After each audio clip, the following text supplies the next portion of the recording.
माँ जी, हमारी नई नई शादी हुई है और हम लोग हनीमून के लिए बाहर यूरोप जाना चाहते हैं। बहू, हनीमून जाने के लिए मना नहीं है, पर हम मिडिल क्लास लोग हैं, हमारे पास इतना पैसा नहीं है कि हम दोनों बहुओं को यूरोप जाने दें। इतना पैसा कहाँ से आएगा? मैं माँ के बात से सहमत हूँ। माँ जी, जेठ जी, मैं समझ सकती हूँ, इसलिए मैं आप लोगों से पैसे नहीं लूंगी। मैंने कुछ पैसे सेव कर रखे हैं, मैं उन्हीं पैसों से हनीमून के लिए जाना चाहती हूँ। ठीक है बहू, अगर तुझे हनीमून के लिए यूरोप जाना ही है तो तू जा सकती है। बड़ी बहू, तू भी बता दे मुझे, तुझे कहाँ जाना है?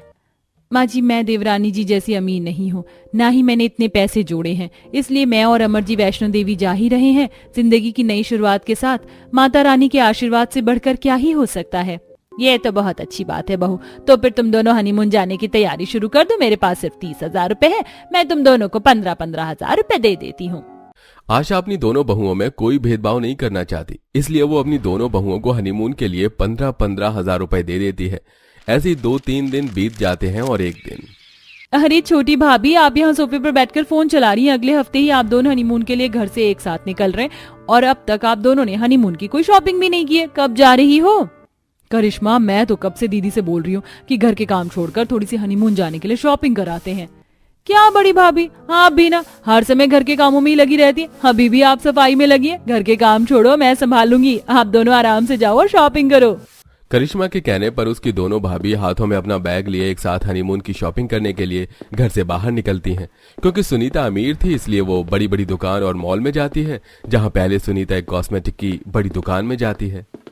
नहीं, मुझे ये लिपस्टिक नहीं चाहिए। मैं हनीमून के लिए यूरोप जा रही हूँ, इसलिए मुझे शुगर की लिपस्टिक और लैक्मे का फाउंडेशन और मैबलिन का आईलाइनर देखना है।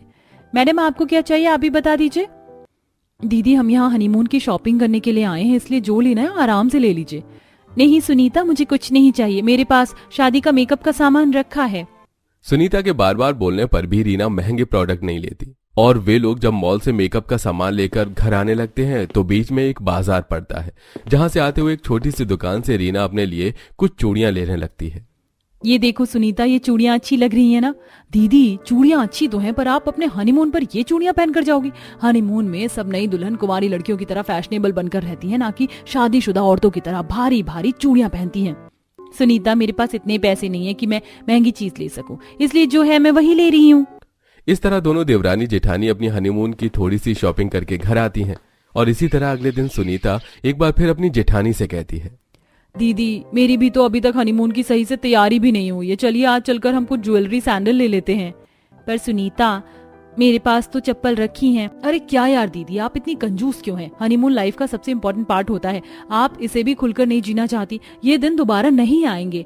आप चलो, मेरे पास पैसे रखे हैं, मैं आपको कुछ दिलवा दूंगी। इस तरह एक बार फिर जबरदस्ती सुनीता अपनी जेठानी को बड़े से शोरूम में ले जाती है, जहां हर तरह की सैंडल और चप्पल रखी थी। सुनीता, ये दुकान बहुत महंगी है, हम कहीं और से ले लेते हैं। चप्पल मेरे पास सिर्फ 500 रुपए ही हैं। दीदी, आप हमेशा कंजूसी करती हो, इसीलिए गरीब हो। जितने पैसे खर्च करोगी उतनी ही कमाई बढ़ेगी।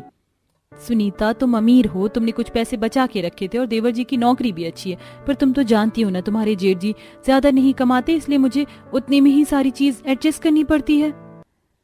पता नहीं कैसी गरीब जेठानी मिल गई मुझे, हर समय ज्ञान ही देती है। मुझे तो 10,000 की हील्स पसंद आ रही हैं, मैं ये ले रही हूँ, आप नहीं ले रही, कोई बात नहीं। अपनी जेठानी की बातें सुनकर एक बार फिर सुनीता का मुंह बन जाता है और हील्स लेकर अपनी जेठानी के साथ बाहर जाती है, जहां मॉल के बाहर एक बूढ़ी औरत चप्पल बेच रही थी, जो रीना को बहुत पसंद आती है। अम्मा, ये चप्पल तो बहुत सुंदर है, कितने की दे रही हो? 150 रुपए की है, ले लो, अच्छी टिकाऊ है। हाँ अम्मा, ये वाली दे दो। इस तरह दोनों देवरानी जेठानी अपनी अपनी सैंडल की शॉपिंग करती हैं और घर आती हैं, जहां वो देखते हैं कि सब लिविंग रूम में बैठे चाय की चुस्की ले रहे थे। तभी अमर बोलता है, तो कर ली दोनों देवरानी जेठानी ने शॉपिंग, और भी कुछ रहता है क्या? भैया, ये सामान देखकर मैं साफ साफ बता सकता हूँ, अभी तक देवरानी जेठानी ने हनीमून के लिए ड्रेस नहीं ली। क्यों, सही कहा ना मैंने? दिवाकर जी, हनीमून हम बार बार तो नहीं मना पाएंगे, इसीलिए मैं सब कुछ परफेक्ट करना चाहती हूँ। जल्दबाजी में कुछ छूट ना जाए, इसलिए आराम से शॉपिंग कर रही हूँ। पर दीदी को देखकर तो लग ही नहीं रहा कि वो हनीमून की शॉपिंग भी करना चाहती हैं। बहू, बड़ी बहू तेरे जितनी अमीर नहीं है ना, इसलिए पैसे खर्चने से पहले सोचती है। अपनी सास की बातें सुनकर सुनीता का मुंह बन जाता है और वो अपना सामान लेकर कमरे में चली जाती है। अगले दिन अब करिश्मा भी अपनी दोनों भाभी के साथ हनीमून की शॉपिंग करवाने के लिए जाती है, जहां एक बार फिर सुनीता बड़ी दुकान में जाती है और कुछ महंगी ड्रेस और वन पीस ट्राई करके देखती है। दीदी आपके ऊपर ये वन पीस बहुत अच्छा लग रहा है, पर मुझे पता है आप इसे लेने से रही, इसलिए ये मैं आपको अपनी तरफ से गिफ्ट कर रही हूँ, प्लीज मना मत करना। हाँ भाभी, ये ड्रेस मुझे भी बहुत अच्छी लग रही है। जब आप जम्मू जाओ तो इसे जरूर पहनना और अच्छे अच्छे फोटोज भी लेना। एक दिन वैष्णो देवी माता के दर्शन कर लेना और दूसरे दिन भैया के साथ ड्रेस पहनकर फोटोज खिंचवाना। पर मैं ऐसे कपड़े नहीं पहनती तो एक दिन पहन लेना, अब मना मत करो। करिश्मा और सुनीता के फोर्स करने पर रीना वो कपड़े ले लेती है, पर फिर भी वो बाजार में से अपने लिए एक सस्ता सा फ्रॉक सूट भी खरीदती है जो सिर्फ 500 रुपए का था। इस तरह दोनों देवरानी जिठानी की हनीमून की शॉपिंग पूरी होती है और वो दोनों ही रात को अपना अपना सामान पैक करने लगती हैं। एक बार फिर से देख लो, तुमने जो हनीमून पैकेज बुक किया है उसकी अपडेट है? अरे फिक्र मत करो, सब कुछ बिल्कुल ठीक है। अब तो कल मॉर्निंग में हम लोग फ्लाइट पकड़ेंगे और सीधा यूरोप। दोनों देवरानी जेठानी अपने अपने कमरे में सामान पैक कर ही रही होती हैं कि तभी सुनीता के पास उसकी माँ का फोन आता है। बेटा, तू जहाँ कहीं भी है जल्दी से आ, हमारा सब कुछ लुट चुका है और तेरे पापा हॉस्पिटल में एडमिट है। डॉक्टर 4 लाख रुपए मांग रहे हैं। क्या 4 लाख? इतने पैसे तो हमारे पास भी नहीं है माँ, पर मैं अभी आपके पास आती हूँ। क्या हुआ सुनीता, तुम रो क्यों रही हो? सुनीता सारी बात दिवाकर को बताती है। कुछ देर बाद दिवाकर अपने घर वालों को सारी बात बताता है। अगर ऐसी बात है दिवाकर, तो हम सब चलते हैं तुम्हारे साथ। और रही पैसों की बात, तो मेरे पास 2 लाख रुपए रखे हैं। हमने सोचा था कि इन्हीं पैसों से हम हनीमून के लिए जाएंगे और कुछ पैसे हनीमून से आने के बाद बचा के रखेंगे बुरे समय के लिए, पर मुझे लगता है कि यही सही समय है। बहू, 1 लाख के आसपास मेरे पास भी रखे हैं, तुम फिक्र मत करो, तुम्हारे पापा को कुछ नहीं होगा। आप जल्दी से हॉस्पिटल चलते हैं।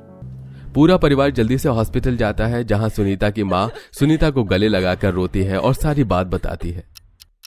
किसी ने तेरे पापा पर झूठा इल्जाम लगा दिया और पुलिस वालों ने हमारी कंपनी, घर, हर चीज को सील कर दिया और तेरे पापा ये सदमा बर्दाश्त नहीं कर सके और उनकी हालत हो गई। अब मैं 1 पैसा तक नहीं निकाल सकती। माँ तुम फिक्र मत करो, पापा को कुछ नहीं होगा। दिवाकर, तुमने बात करी, हमें अपना हनीमून कैंसिल करना है, वो हमारे 2 लाख रुपए वापस तो कर देंगे ना? वो मना कर रहे हैं और पापा के इलाज के लिए अब भी 1 लाख कम है।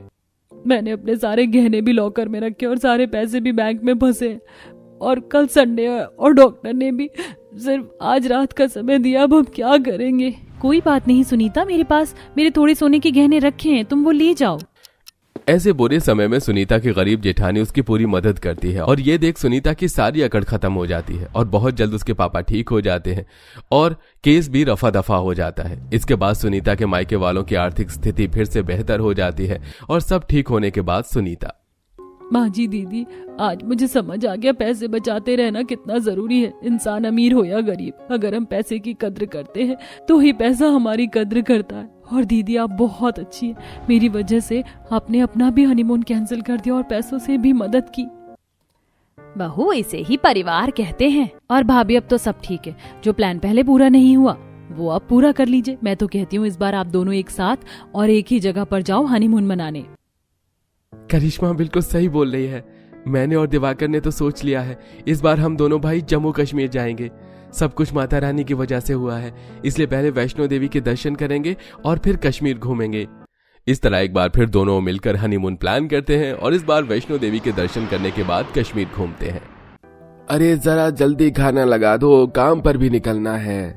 हाँ हाँ, बस रोटी ही तो बनानी है। मम्मी जल्दी खाना दे दो, मुझे भी भूख लग रही है। अब मधु जल्दी से चूल्हे पर रोटी सेक कर अपने पति और बेटे की प्लेट में डाल देती है और कटोरी में पानी दोनों के आगे रख देती है और फिर से रोटी बेलने में लग जाती है। माँ रोटी तो दे दी, सब्जी भी तो दे दो। रोटी क्या पानी के साथ खाएंगे हम? भले ही तूने ये बात मजाक में कही हो, लेकिन आज रोटी पानी से ही खाना पड़ेगा बेटा। तुझे तो हमारे घर की हालत पता ही है। मैं तो भूल ही गया कि पेट भरने के लिए 2 दिन से घर में कोई सब्जी नहीं है। इतना कहकर बिरजू गर्मा गर्म रोटी उस पानी में डुबोकर खाने लगता है। गोलू भी अपने पिता को देखकर रोटी को पानी में डुबोकर खाने लगता है। ये देखकर मन ही मन मधु काफी परेशान हो जाती है। हे प्रभु, कैसे दिन दिखा रहा है। मेरे परिवार को रोटी के साथ दाल सब्जी की जगह पानी के साथ रोटी खाना पड़ रहा है। ये कहते हुए मधु की आंखों में आंसू भर आई थे।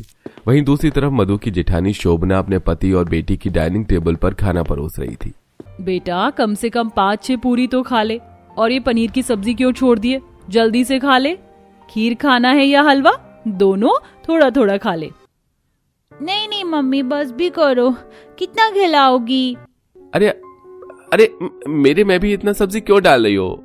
और इतना मीठा मैं खाता, अरे रहने दो। हाजी थोड़ा सा ले लीजिए, आपकी पसंद का ही हलवा बनाया है मैंने। इतना कहकर शोभना राकेश की प्लेट में हलवा डाल देती है। तभी वहां शकुंतला का आना होता है। अरे बहू, आज खाने में क्या कुछ बनाया है? अरे माँ बैठो, खाने में बढ़िया बढ़िया पकवान बने हैं। शोभना जरा माँ के लिए भी खाना लगा दो। लगता है आज भी अपनी छोटी बहू के यहाँ रोटी में पानी मिला है। जहाँ एक तरफ छोटी बहू के पास खाने के लिए लाले पड़े थे, वहीं दूसरी तरफ बड़ी बहू के घर में खाने की कोई कमी नहीं थी। एक से बढ़कर एक पकवान बने थे। आखिर दोनों बहुओं में जमीन आसमान का अंतर कैसे आया, और कैसे झोपड़ी वाली और पक्के मकान वाली ये बहू इन परिस्थितियों में अपनी जिंदगी गुजार रहे थे, एक खुशहाल तो एक दुखी होकर। जानने के लिए हमें कहानी में पीछे चलना होगा। शकुंतला के 2 बेटे बिरजू और राकेश दोनों ही काफी अलग थे। एक के पास पक्के का महल जैसा घर, तो दूसरे के पास घास फूस की झोपड़ी। एक के पास खाने की कोई कमी नहीं, तो दूसरे के पास खाने के लिए रोटी को भी पानी में डुबोकर खाना पड़ता था।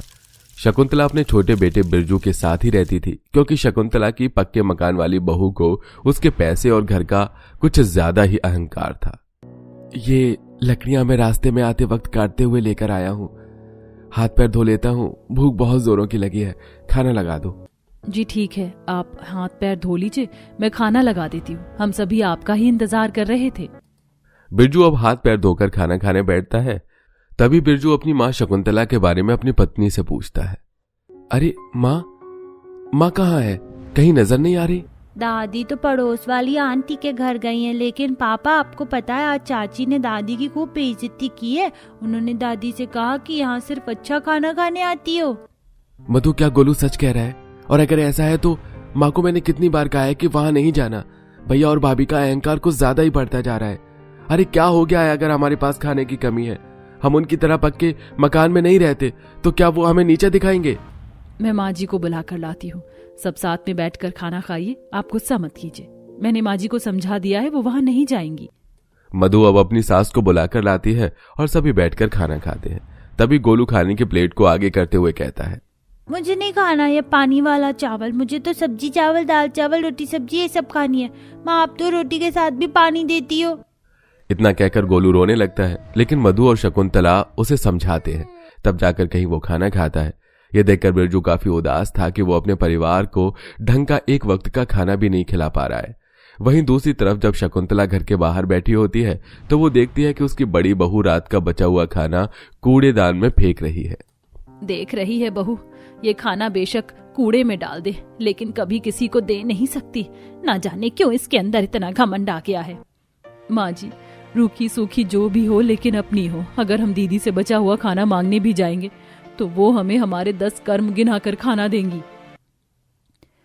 ये भी तो बिल्कुल ठीक कह रही है। कल मुझे राकेश के घर से पकवान की खुशबू आई तो मन ही तो है, नहीं माना और मैं चली गई। वहां गई तो देखा राकेश और उसकी बेटी खाना खा रहे हैं। राकेश ने खाना पूछा भी, लेकिन इसने मेरी खूब बेइज्जती की।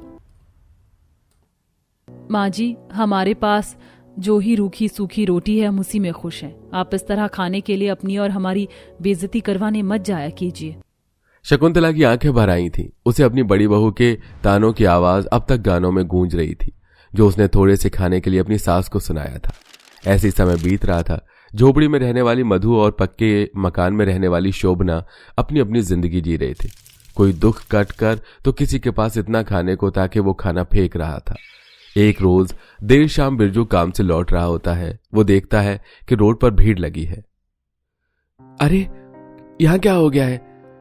जितनी ये भीड़ लगी है, देखता हूं।